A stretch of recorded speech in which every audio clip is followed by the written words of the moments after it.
अगर आपको सफल होना है तो आपको खुद से लड़ना होगा। अगर आपने खुद को जीत लिया तो आप सब कुछ जीत लेंगे। नमस्कार दोस्तों, मैं हूं प्रदीप और आप देख रहे हैं आपका अपना यूट्यूब चैनल फ्यूचर गोल्स। एक कदम सफलता की ओर जो आपको ले जाएगा आपकी मंजिल की ओर। जैसा कि मैंने कहा था आपसे कि मैं आपको सब कुछ फ्री देने वाला हूं और मैं आपको दे रहा हूं, ये समझ लीजिए एक तरह से हर चीज़ फ्री।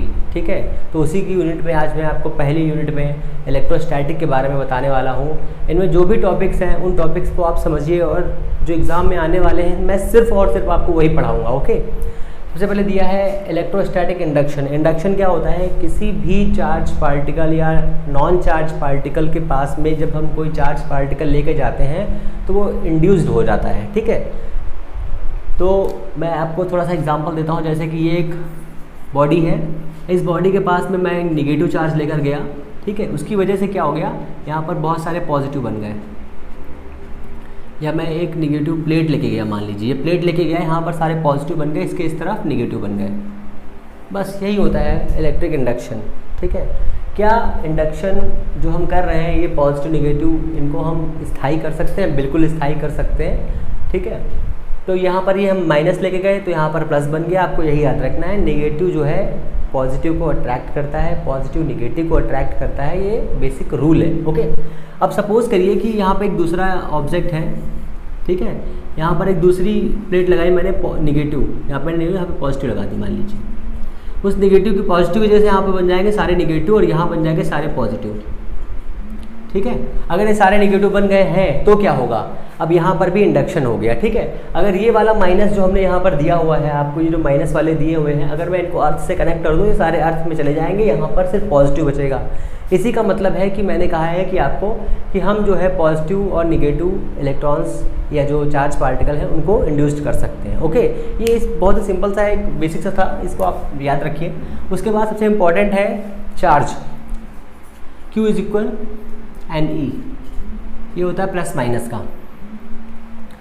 यहाँ पर Q चार्ज है, इसकी वैल्यू होती है 1.6 10⁻⁻19 कूलाम। ठीक है, यहाँ पर प्लस माइनस। ठीक है, अगर किसी बॉडी के पास में इलेक्ट्रॉन्स ज़्यादा हैं, किसी बॉडी के पास में इलेक्ट्रॉन ज़्यादा है इसका मतलब वो क्या है, निगेटिव है। किसी बॉडी के पास में इलेक्ट्रॉन कम है इसका मतलब वो पॉजिटिव है। ये याद रखिए, ये बहुत ही बेसिक सा क्वेश्चन है, एग्जाम में आ जाता है कभी कभी। दूसरा क्या है, क्या हम चार्ज को क्वांटिफाई करना ज़रूरी है, क्योंकि हम इसकी वैल्यू n में रख सकते हैं, 2/3 में नहीं रख सकते। ठीक है, तो आपको ये भी याद रखना है कि चार्ज जो होता है उसे क्वांटिफाई किया जा सकता है। ओके, फिर आ जाइए इसी इलेक्ट्रोस्टैटिक इंडक्शन में दूसरा है कूलाम का नियम। ठीक है, तो कूलाम का नियम क्या होता है कि मैं लिख देता हूँ पहले आपके लिए, F is equal 1/4 pi epsilon not Q1 Q2 by के आर स्क्वायर। ठीक है, क्या होता है, दो आवेशों के बीच में लगने वाला बल, आकर्षण या प्रतिकर्षण का बल, उस बल के अनुक्रमानुपाती होता है इनके गुणनफल के। ठीक है, और इस दूरी के वर्ग के व्युत्क्रमानुपाती होता है। यहाँ पर k दिया हुआ है, इसके भी व्युत्क्रमानुपाती होता है। ये एप्सिलॉन नॉट दिया है, वैल्यूशीलता होती है। अब इसमें से क्वेश्चन कैसा आएगा, सबसे पहला क्वेश्चन क्या आएगा, इसकी जो है इसका जो है मात्रक क्या होता है, पहला क्वेश्चन। तो मात्रक क्या हो जाएगा, इसको इधर लेके आएंगे, इसको इधर लेकर आएंगे, मात्रक हो जाएगा Q का हो जाएगा कूलाम स्क्वायर, कूलाम का स्क्वायर। फिर ये न्यूटन नीचे आएगा, न्यूटन और मीटर स्क्वायर, इसका हो गया यूनिट किसका, एप्सिलॉन नॉट का। ठीक है, एक ये क्वेश्चन हो गया आपका। दूसरा क्वेश्चन क्या आएगा, इसकी डायमेंशन मैं अभी आगे बताता हूँ। ठीक है, अब इसमें जो इंपॉर्टेंट क्वेश्चन है वो क्या आएंगे आपके एग्जाम के अकॉर्डिंग। आर को बढ़ाने पर F क्या होगा, कम हो जाएगा। R को कम करने पर F क्या हो जाएगा, दूरी कम करेंगे अट्रैक्शन और रिपल्शन का फोर्स बढ़ जाएगा। अगर दूरी को ज़्यादा करेंगे तो फोर्स कम हो जाएगा। ठीक है, चार्ज की क्वांटिटी को बढ़ाएंगे तो क्या हो जाएगा, फोर्स बढ़ जाएगा। ठीक है, ऐसे ही क्वेश्चन आएंगे, बहुत ही सिंपल से आप आसानी से कर सकते हो। ठीक है, कि क्या है, डाइलेक्ट्रिक इफेक्ट है। जैसे कि चार्ज के बीच में हमने एयर रखी, फिर उसको हमने जल में रख दिया, जल का कितना होता है, 81 होता है। ठीक है, ऐसे ही क्वेश्चन आएंगे, बहुत सिंपल से। मैं इसकी यूनिट दे देता हूँ, है ना। तो कूलाम का हो जाएगा 80, ये हो जाएगा इसका स्क्वायर। न्यूटन का होता है mL/T-2, मीटर का हो जाएगा L2। तो ये आपका हो गया m इनवर्स L, यहाँ पर 2 यहाँ पर 3 हो जाएंगे, तो L - का 3, यहाँ पे T - का 2 दिया है, ऊपर जाएगा प्लस का हो जाएगा टी प्लस का 4 और ए स्क्वायर, ये आपकी इसकी डायमेंशन हो जाएगी। डायमेंशन भी एग्जाम में पूछी जाती है, आपको एग्जाम में डायमेंशन आएगी भी, ठीक है। एक या दो क्वेश्चन डायमेंशंस के आएंगे, वो मैं आपको मैकेनिक्स में बताऊंगा अभी, ठीक है, दूसरे वीडियोस में। फिर आ जाइए इलेक्ट्रिक फील्ड, किसी आवेश के चारों ओर का वह क्षेत्र जहाँ पर कोई दूसरा आवेश लाने पर वो एक फोर्स अनुभव करता है, मतलब फील करता है, उसे हम कहते हैं इलेक्ट्रिक फील्ड। हालांकि आपसे डेफिनेशन नहीं पूछी जाएगी, आपसे सिर्फ और सिर्फ फॉर्मूला पूछे जाएंगे, न्यूमेरिकल्स पूछे जाएंगे।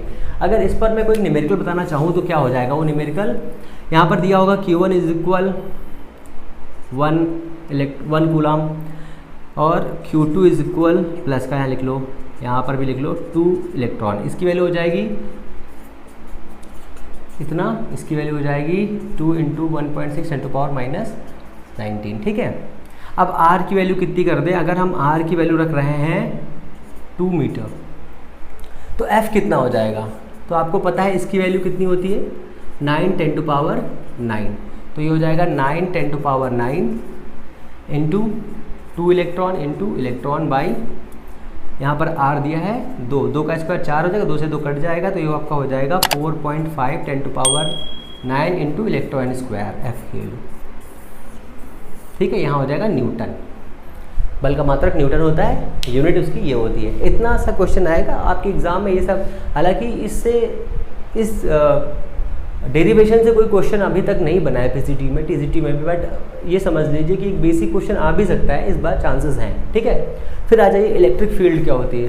इलेक्ट्रिक फील्ड डिफरेंस आपको बता ही दिए हैं, ठीक है। पर यूनिट चार्ज पर जो फोर्स अप्लाई होता है उसे हम इलेक्ट्रिक फील्ड कहते हैं, ओके। तो इलेक्ट्रिक फील्ड होता है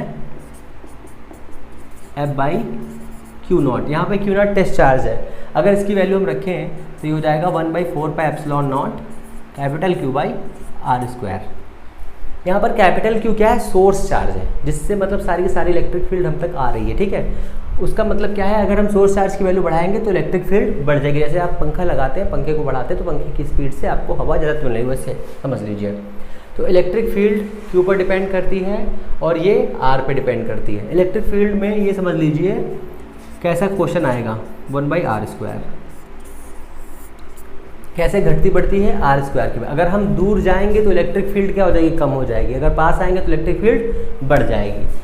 और इलेक्ट्रिक फील्ड लाइंस के बारे में कुछ क्वेश्चंस कभी कभी पूछ लेते हैं कि इलेक्ट्रिक फील्ड लाइंस कैसे कर्व्स होते हैं, स्मूथ कर्व होते हैं, मतलब सीधे कर्व होते हैं, वो एक दूसरे को कभी नहीं काटते हैं, प्लस से निकलते हैं, माइनस में एंटर हो जाते हैं, ठीक है।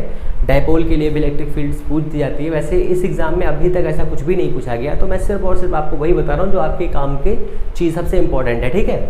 तो अब इसमें आ जाइए, दूसरा क्वेश्चन क्या बन सकता है, इसका जो है ग्राफ कैसा बनता है ये, तो इसका ग्राफ ऐसा बनेगा।